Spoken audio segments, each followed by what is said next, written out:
एक कॉमन सवाल है जो काफ़ी लोग हमसे पूछते हैं, मुझे ब्लड कोलेस्ट्रॉल का प्रॉब्लम है, कैसे पता चले बिना ब्लड टेस्ट किए। काफ़ी लोग हमें पूछते हैं कि कोई ऐसी चीज़ बताइए जिससे ब्लड कोलेस्ट्रॉल है या नहीं, कैसे पता करें, क्या हम एक्यूरेटली पता कर सकते हैं कि किस व्यक्ति को कोलेस्ट्रॉल का प्रॉब्लम है, किसको नहीं, और क्या इसके लिए कोई टेस्ट करे बगैर पेशेंट के लिए कोई ट्रीटमेंट स्ट्रैटेजी हम प्लान कर सकते हैं। हम बिना टेस्ट किए हम एक्यूरेटली प्रेडिक्ट कर सकते हैं कि पेशेंट को कोलेस्ट्रॉल की प्रॉब्लम है या नहीं। ये कॉमन मिसकंसेप्शन है। लोगों को ऐसा लगता है कि कोलेस्ट्रॉल का प्रॉब्लम जज किया जा सकता है या इसके कोई साइंस होते, पर एक्चुअली स्पीकिंग अगर एक लाइन में मुझसे पूछा जाए तो इसके लिए कोई क्लियर कट कोई टेस्ट नहीं है बिना ब्लड टेस्ट के आप जान सके कि आपको कोलेस्ट्रॉल का प्रॉब्लम है या नहीं। कुछ स्किन साइंस हैं या कुछ ऐसे चेंजेस है जिसके बेसिस पे हम जज कर सकते हैं कि किसी को कोलेस्ट्रॉल का प्रॉब्लम है, लेकिन ये कोई भी टेस्ट बहुत ज़्यादा एक्यूरेट नहीं है और ये कोई भी टेस्ट हर व्यक्ति में जिसको कोलेस्ट्रॉल का प्रॉब्लम है उसमें नहीं देखा जाता। कुछ टेस्ट हज़ारों में या लाखों में एकाध किसी व्यक्ति में कोई साइंस मिल सकते हैं। ज़्यादातर हम कोलेस्ट्रॉल की बीमारी है या नहीं वो उसके सिम्टम्स के बेसिस पर जज कर सकते हैं कि मान लीजिए किसी व्यक्ति को चलने में सांस फूल रही है, चलने में छाती में दर्द हो रहा है, कोई हार्ट अटैक के सिम्टम्स है। अगर इस तरह का कोई व्यक्ति हमारे सामने लेके आता है तो हम कह सकते हैं कि शायद इसको कोलेस्ट्रॉल का प्रॉब्लम हुआ क्योंकि इसको हार्ट अटैक आया है। या किसी को पाँव में अगर दर्द हो रहा है, चलने में पाँव में दर्द हो रहा है, पाँव में खासकर काफ मसल के आसपास बहुत सीवियर पेन हो रहा है जिसे वैस्कुलर क्लॉडिकेशन बोलते हैं, तो ये एक साइन हो सकता है कि पाँव की नलियाँ चौक हो रही है, जो कि इनडायरेक्ट साइन बन सकता है कि इसको कोलेस्ट्रॉल का प्रॉब्लम हो सकता है। पाँव में अगर बहुत ज़्यादा झुंझुनी वगैरह भी होती है तो ये इनडायरेक्ट साइन बन सकता है कि ये डायबिटीज़ हो सकता है, इस व्यक्ति को कोलेस्ट्रॉल का प्रॉब्लम हो सकता है। डायबिटीज़ के जो साइन है कि बहुत ज़्यादा भूख लगना, बहुत ज़्यादा प्यास लगना, बहुत ज़्यादा पेशाब होना, शुगर का बहुत ज़्यादा फ्लक्चुएट करना, एसिडोटिक सिम्टम्स का होना, या किसी को पाँव में बहुत ज़्यादा झुंझुनी होना, ये इनडायरेक्ट साइंस हो सकते हैं कि डायबिटीज़ वाले बहुत ज़्यादा पेशेंट्स को कोलेस्ट्रॉल का प्रॉब्लम होता है, तो उनको मान सकते हैं कि शायद कोलेस्ट्रॉल का प्रॉब्लम हो। लेकिन कोई भी डायरेक्ट ऐसा टेस्ट या साइन नहीं है या कोई ऐसा चीज़ नहीं है जिसकी बेसिस पे आप श्योर बोल सको कि हाँ इस व्यक्ति को कोलेस्ट्रॉल का प्रॉब्लम है। 2-3 स्किन साइंस आते हैं। एक स्किन में डिपोजिशंस होते हैं जिसे ज़ैंथोमास बोलते हैं, जो बेसिकली फैट के डिपॉजिट्स है जो कि स्किन पे डिपॉजिट होते हैं।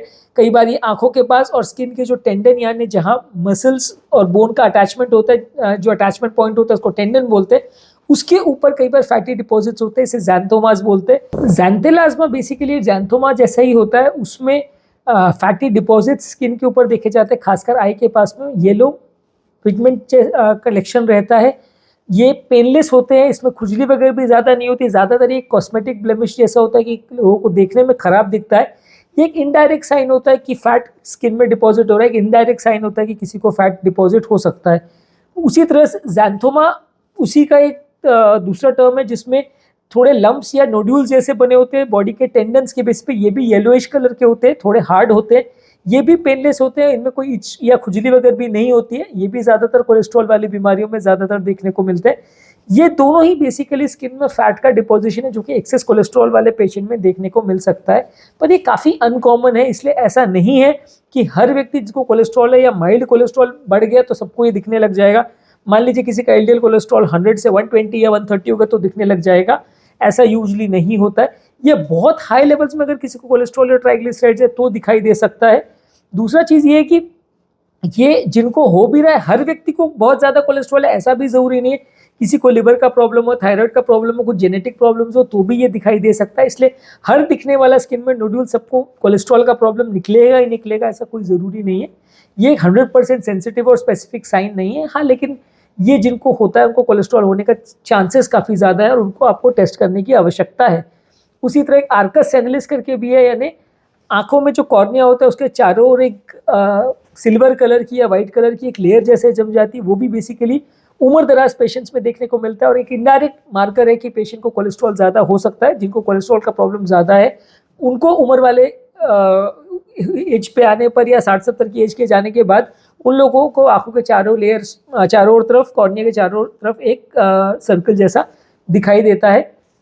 ये भी एक इनडायरेक्ट साइन है कि कोलेस्ट्रॉल है, पर ऑब्वियसली ये ऐसा नहीं है कि हर कोलेस्ट्रॉल वाले को ये देखने को मिलेगा या हर व्यक्ति जिसको आर्कस सेनिलिस है सबको कोलेस्ट्रॉल ज़्यादा मिलेगा ही मिलेगा और बहुत ज़्यादा मिलेगा, ऐसा भी कोई ज़रूरी नहीं है। ये भी बहुत सारे फैक्टर्स पे और बहुत सारे जेनेटिक कंडीशंस पे भी डिपेंड करता है। तो इसलिए ये सारे इनडायरेक्ट साइंस है जो कि आपको बता सकते हैं कि आपको कोलेस्ट्रॉल का प्रॉब्लम है। इनको अगर आप देखते हो तो आपको इसके बाद कोलेस्ट्रॉल का ब्लड टेस्ट करवाने की ज़रूरत है और ब्लड टेस्ट ही आपको एक्यूरेटली बता पाएगा कि किसी को कोलेस्ट्रॉल का प्रॉब्लम है कि नहीं। माइनर वेरिएशंस किसी को अगर ब्लड में है या नहीं, कोलेस्ट्रॉल माइनर अगर ज़्यादा है या नहीं, वो तो डेफिनेटली आपको ब्लड टेस्ट से ही पता चलेगा। ये सारे सिम्पटम्स जो है बहुत ज़्यादा सीवियर अगर किसी को कोलेस्ट्रॉल का प्रॉब्लम हो तो ही दिखेंगे, और उनमें भी बहुत कम केसेस में ही दिखेंगे, इसलिए इनकी सेंसिटिविटी, स्पेसिफिसिटी और प्रेडिक्टिव वैल्यू दोनों ही सब कुछ काफ़ी कम है, इसलिए इनके पीछे बहुत ज़्यादा जाने का या पढ़ने का मतलब नहीं है। और प्रैक्टिकली जो मैंने फिर से कहा था कि ये सारी चीज़ें जो है कोलेस्ट्रॉल को पॉइंट ज़रूर करती है, लेकिन कोई और ऐसे साइंस या ऐसे कोई सिम्टम्स नहीं है जिसके बेसिस पे हम घर बैठे जज कर सकें कि किसी को कोलेस्ट्रॉल का प्रॉब्लम है या नहीं। इसीलिए अगर आपको सस्पिशन है कि आपकी फैमिली हिस्ट्री, आपको डायबिटीज़ है, थायराइड है, लीवर का प्रॉब्लम है, कोई और रिस्क फैक्टर्स है जिसकी वजह से सस्पिशन हो रहा है कि आपको कोलेस्ट्रॉल का प्रॉब्लम हो सकता है, तो आपको डेफिनेटली उसके लिए टेस्ट कराने की ही ज़रूरत पड़ेगी। किसी के कहने पर आप इन साइंस का वेट करें या आप ऐसे हार्ट अटैक या हार्ट रिलेटेड प्रॉब्लम्स का वेट करें कि पाँव की नस ब्लॉक हो जाए उनका वेट करें, तो ये यूजली बहुत लेट स्टेज में होता है, बहुत एडवांस स्टेज में होता है। इस समय तक अगर आपको कोलेस्ट्रॉल का पता चलता भी है तो उसको कंट्रोल करके भी आप बहुत ज़्यादा कुछ नहीं कर सकते, तब तक ऑलरेडी डैमेज हो चुका होता है, जिसे रिवर्स करना कई बार बहुत ज़्यादा मुश्किल हो जाता है। तो इसलिए इन साइंस का या सिम्टम्स का यूजली वेट करने में कोई बहुत ज़्यादा सेंस नहीं है।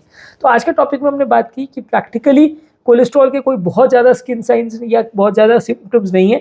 ज़ैंथोमा, ज़ैंथेलाज्मास और आर्किस सेनेलिस, ये 3 साइंस है स्किन में जिनको देख के हम प्रेडिक्ट कर सकते हैं कि किसी व्यक्ति को कोलेस्ट्रॉल का प्रॉब्लम है, पर ये सारे ही बहुत लेट साइंस है, बहुत कम केसेस में देखने को मिलते हैं। बहुत ज़्यादा कोलेस्ट्रॉल जिनको हो उनको देखने को मिलता है, और इनके बेसिस पे भी 100% प्रेडिक्ट कर पाना मुश्किल है कि किसी को कितना कोलेस्ट्रॉल लेवल है। फाइनली तो आपको ब्लड टेस्ट ही करना पड़ेगा। तो बेटर है ना कि अगर ये सब के चक्कर में पड़ने के बदले डायरेक्ट ब्लड टेस्ट करा के देख लीजिए कि है कि नहीं है।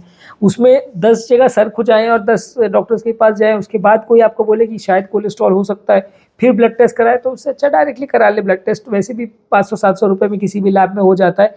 एक फास्टिंग ब्लड सैंपल आपको देना पड़ता है जिसमें आपको 2-4 घंटे में पता चल जाएगा कि कोलेस्ट्रॉल लेवल्स कितना है। तो उसमें बहुत ज़्यादा इनडायरेक्ट लॉजिक लगाने का मतलब मेरे हिसाब से तो नहीं है। डायरेक्टली ब्लड टेस्ट के लिए जाएँ तो वो ज़्यादा सेंसिबल है। और ये सब चीज़ों में आप सोचोगे कि हम इनडायरेक्ट साइंस के बेसिस पर जज करेंगे, ब्लड टेस्ट का पैसा बचाएंगे, तो it doesn't make too much sense, क्योंकि उसके चक्कर में आप उस बीमारी को जब एडवांस स्टेज में ट्रीट करोगे तो उससे कई गुना ज़्यादा आपका फाइनेंशियल लॉस तब हो जाएगा जब बीमारी ऑलरेडी एडवांस स्टेज पर पहुँच चुकी होगी। तो आज के टॉपिक में हमने बात की स्किन साइंस या सिम्टम्स जिसके बेसिस पे कोलेस्ट्रॉल के लेवल्स को हम एक्चुअली जज कर भी सकते हैं या नहीं। यदि इस टॉपिक को संबंधित आपकी कोई कमेंट्स, क्वेरीज, सजेशन है, कोई और टॉपिक्स पर आप चाहते हैं वीडियोस बनाएं, कोई पेशेंट रिलेटेड क्वेरीज है, तो नीचे कमेंट सेक्शन में उनके बारे में बताइए, हम उन्हें कवर करने का प्रयास करेंगे। अंत में मैं डॉक्टर नवीन अग्रवाल तहे दिल से आपका शुक्रिया अदा करूँगा कि आपने इस टॉपिक को एंड तक देखा। कुछ डेफिनेटली आपको सीखने को मिला होगा। जो लोग हमारे चैनल पर नए हैं उन्हें रिक्वेस्ट करूँगा कि चैनल को सब्सक्राइब करें। ऐसा करने से चैनल को कंटिन्यू करने के लिए हमें मोटिवेशन और इंस्पिरेशन मिलती है, और जब भी हम कोई नया कंटेंट अपलोड करते हैं तो उसका नोटिफिकेशन आपको तुरंत मिल जाता है, आप तुरंत उसका बेनिफिट ले सकते हैं। जो लोग हमारे चैनल पे सारे टॉपिक्स को बहुत डिटेल में नहीं देखना चाहते हैं उनके लिए सारा कंटेंट का ब्रीफ समरी या शॉर्ट समरी या इंपॉर्टेंट जिस्ट अब आपको यूट्यूब शॉर्ट्स के फॉर्म में अपलोड कर रहे हैं। ये यूट्यूब शॉर्ट्स में आपको सारे टॉपिक का 1 मिनट समरी मिल जाएगा जिसका आप बेनिफिट ले सकते हैं।